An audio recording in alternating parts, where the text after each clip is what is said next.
Oh, the reaction in Madrid this morning from Diario AS, it was just a dream.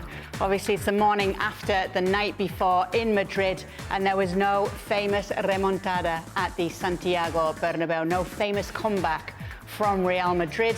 Nedim's still with us. Alex Kirkland joining us as well. I feel, Alex, as though the whole of the football world were thinking, I know they probably shouldn't, but they just might come back here. We'd seen it in the papers the day before. If anyone can, it's Real Madrid who can, and yet they didn't. Has there been a feeling of surprise in Madrid? What's the reaction been? Some surprise, yeah, Kate, and disappointment. And the overall feeling for me, I have to say, being there last night, was it felt a bit like kind of the end of the road for this team. Now, of course, the reality is that it's not, because there's still a lot to fight for this season. They've got the Copa del Rey final next week. They've got the La Liga title race as well. You've got the Club World Cup at the end of the season. But it did feel a bit like the end of something. And you're right, there was so much talk about the remontada, about the comeback. That was what the build-up was all about. But when you think about it, it was all kind of based on intangible things, on the history and the tradition, and when it's happened before with previous teams on previous nights, that the magic, the aura of the Bernabeu, all of that was what the talk was about. But when you actually looked at kind of the team and their form and the way they're playing and the way the first leg went, more tangible things, there wasn't a lot of evidence that suggested that the comeback was really on. And certainly being there during the game, it never, I mean, the atmosphere was great, certainly pre-match and when the game kicked off, and when Courtois saved that penalty, and when Madrid got that penalty that was eventually overturned, the atmosphere was really good. But in terms of the game, it never felt like the comeback was ever on. And a lot of that is down to Arsenal and how well they managed the game, I thought, but also that Madrid just weren't successfully able to sort of consistently create good enough chances. You know, Raya in goal actually had a very quiet night. And like I say, at no point in that game, even when Vinicius scored, which of course came after Arsenal had already gone ahead, it never felt like the comeback was coming. And by the end, there were a lot of whistles from the fans. There were whistles for Mbappe when he went off injured. And like I say, yes, surprise, yes, disappointment, but also I think an acceptance that we've seen all the way through this season that this team hasn't quite had it. Hasn't quite had it. And what is the talk on Carlo Ancelotti this morning in Madrid then, Alex?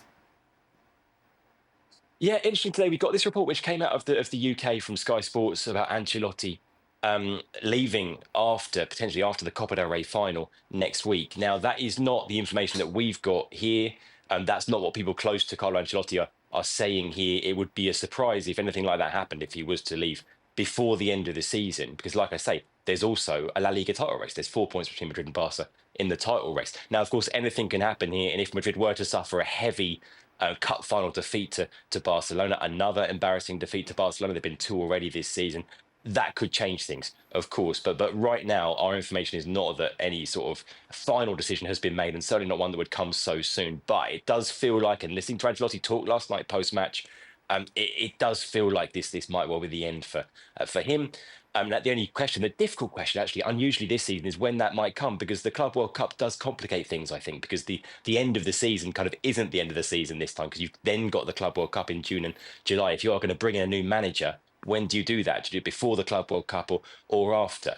But it does, unless something extraordinary happens and Madrid win the league, win the cup, with the way the season's gone, with what happened in the Champions League, it feels like this might be the end for Ancelotti. In terms of who comes next, we all know who the favourite is. We all know who the club's preferred candidate is. It's been the case for a long time. It's Xabi Alonso, former Real Madrid player, started his coaching career in the academy at Real Madrid. They've been keeping on his progress. At Leverkusen, the only question with Xabi Alonso has ever been, when is the right time for him to come to Madrid, and would he be ready? He's never been in a rush to take that step, but there's no doubt that he's always been the club's preferred candidate when the day comes. When it comes to Carlo Ancelotti, Stevie, yesterday he made all the changes that they'd asked him here on the panel to make in this game. It still wasn't enough, though. Yeah. What did you make of it? Well, the chemistry's just not right at Real Madrid, and whether they all get on off the field, I don't know. But at the end of the day, what's happening on the field, the makeup of the side doesn't work. And it doesn't work either when you have 2 players in particular, and I'm talking about Mbappe and Vinny Jr., who do not do anything pretty much other than when they've got the ball. And so when you're playing against a proper team, a good team, a real team, then all of those things come to the front. And the fact that they've managed somehow previous years, because of the individual brilliance they have, to rely on that for over too long a period, it's never going to end up working, really. And it didn't work the other night. They got outplayed in the first game completely. They got outplayed in the second game completely. They're lucky it was 2-1. It should have been more, in my opinion. And yeah, it's not a team. And they do need to bring somebody in that will change things, maybe change some players, the positions they play. Forget this playing Valverde as right back. He's not a right back, you know. So all of these things, with what Ancelotti has had this season, he's not been able to piece it together. So they do need to make a change, in my opinion. Who's getting the blame today, Alex, mostly?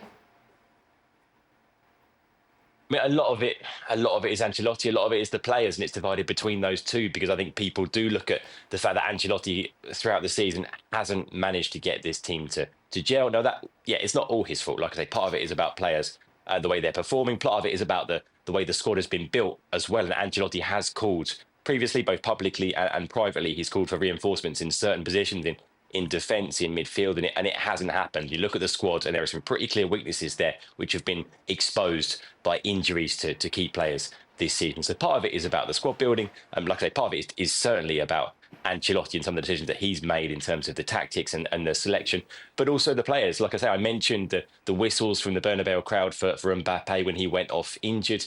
I mean, overall, he's had a pretty good season, but there's no doubt in some of these key games now, he hasn't performed, he hasn't delivered. The same goes for Vinicius Junior, whose season overall has been a disappointment. So there's lots of blame, there's lots of it to go around. In terms of kind of who pays the price for that, of course, it tends to be the manager. The manager tends to be the first one to go. It's a big reality check for Madrid, Nadim. Yeah, absolutely is. And I'll be honest, when you hear all the talk about the comeback remontada, okay, everyone's starting to believe in it. It's Real Madrid. It's that white shirt, the Bernabeu. It's going to be so many moments like this have happened before. It's going to happen again. But then when you really take a step back, you see that Arsenal are just the better side. As Stevie said, they're the more complete side. So there's desire that comes into it as well. And I'll be honest, from my perspective, watching Real Madrid, it was hugely disappointing. Then you listen to some of the interviews afterwards, what Courtois was saying about people need to look at themselves and so on. And for me personally, it sounded like a group of players whereby people can sense the problem, but not everybody can address the problem, because maybe some of the problems that exist, people won't accept them. And there's a lot of finger pointing. And again, I look at them and you see someone like Rudiger, he's trying to be physical, trying to be aggressive. I personally think he could have been sent off for that stamp on Lewis Skelly. I think he could have been sent off. And you've got Bellingham going around there trying to be physically dominant. But then you've got a front two in, say, Bellingham and Vinicius Junior and Mbappe, who will not lay a finger on anyone. So what is the identity in this moment? You need some goals. Is it going to be with the desire? Is it going to be with the flair? As it turned out yesterday, there was nothing. Because in reality, Arsenal overall were very comfortable. And who would have thought that would be the case in this season? Yeah, it's not what we expect from Real Madrid. We don't expect this from them in the Champions League. This has been their competition, Shaq. Well, it's not what we've come to expect of Real Madrid. And here's my issue with Real, or certainly this version of them. And well, first of all, I think the bigger story is Arsenal and how good they were for two legs. So let's not take away from their own performance. But let's remember, Real Madrid also went 12 years between winning their 9th and 10th Champions League title, and then they just couldn't stop winning. And the narrative became, this is Real Madrid's competition. Things just happen for them in ways that it doesn't happen for anybody else or anywhere else. Arsenal are the only ones who believed otherwise, and again, credit to them for that. Now, when you look at how Real Madrid kind of made that jump and started winning these competitions, and while you had their mercurial star in Cristiano Ronaldo and everything that he did, only later on, only after he left, you understood the importance of a Karim Benzema. And as I look at this Real Madrid team, I just wonder if they're missing that kind of player, and not Benzema in person. And while maybe Vinny played the Ronaldo role last season, and you could argue that Rodrigo was the Benzema-esque kind of player, Rodrigo certainly couldn't do it for two in Kylian Mbappe and Vinicius Junior. And that, for me, is where the biggest imbalance comes.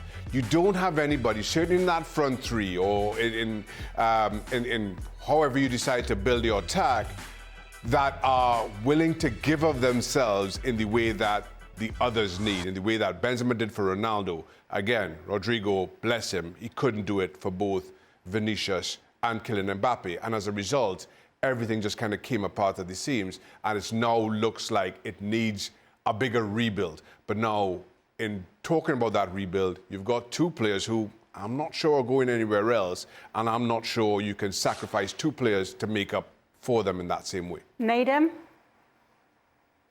Yeah, I wanted to say as well, having tracked the Champions League throughout this whole season, like we see Real Madrid as the holders, and we think, well, let's look back at the campaign that they've just had.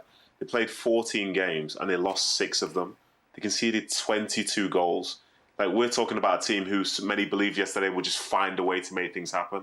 I think this whole Champions League campaign, they've been a huge letdown. And I think for Ancelotti to not be able to fix that problem, I think it says a lot, because he's a manager who we would almost guarantee to believe can do it. You know, Ancelotti can do it. He has this new piece. He can do it. But overall, they were very, very poor throughout the entire campaign. And I think what we saw across those 2 legs, as Shaka said, Arsenal were great. And Arsenal are, this is one of the reasons why they're one of the favourites for the tournament now, because they are a complete side, like an Inter, like other sides that are still left in. But for Real Madrid, you look at those stats. How have Real Madrid lost 6 games in one Champions League campaign, but still people had a belief that they were going to do something? It's just not good enough. Real Madrid are obviously confident of signing Trent Alexander-Arnold in the summer. Do you ever look at that as a player? Well, on the flip side of it, though, Steve, is there any way when you are the player, you look at what's going on and think, oh, hang on a minute, do I want to be there right now? No, we're talking about Real Madrid here. We're talking about a side that, you know, when things are not going right, they will go out and spend money and change it. Mm-hmm. And they don't wait 2 and 3 and 4 seasons to see whether it needs doing. They make a decision and they do it. So I don't think Trent Alexander will have even lost any sleep over the fact that Real Madrid certainly aren't going to win the Champions League. If I'm Trent Alexander-Arnold, I'm thinking we're definitely going to be better next year because of this. Because of me. Well, and me. As a player, I think it's better. It's tough to come into a team that's winning. You know, look at the conversations we've been having all season long about Kylian Mbappe coming into the reigning Spanish and European champions, and all of a sudden they aren't able to replicate that. All eyes fall on Kylian Mbappe. If you're Trent Alexander-Arnold, maybe you're breathing a sigh of relief that they don't go all the way, that they aren't all conquering. Yes, so you can come in and save them. That's right. Yes, absolutely. Now, Alex Kirkland, you may or may not know, is actually an Arsenal superfan. In fact, just off shot, there's lots of posters all over his wall of Arsenal players over the years, and it is Arsenal against PSG next, and they're underdogs. Alex, do you buy that? I don't know. No, underdogs, I don't think so. I think it's very evenly matched. I know a lot of people have been sort of blown away by how good PSG have been this season, and I have too. I think what Luis Enrique has done there has been sensational. I'm talking about Arsenal being a complete team. PSG are another complete team. But I think it's very evenly matched. I think there's very little between them. 2 teams in more or less sort of the same kind of stage of their development, of their evolution. 2 of the best coaches in world football. A lot of people might make PSG marginal favourites, but don't forget, I know the 2 teams have evolved, but Arsenal beat PSG earlier in the season, and I think it's going to be very, very tight. I don't think underdogs is the right word. I think it's much more evenly balanced than that. So what you're saying is they're going to win it, Alex? There's a chance. There's a chance. I wouldn't go that far. I didn't think they'd beat Real Madrid, despite everything we've said. But there's I didn't know got Dad was here today. Yes, so we'll find out, yes.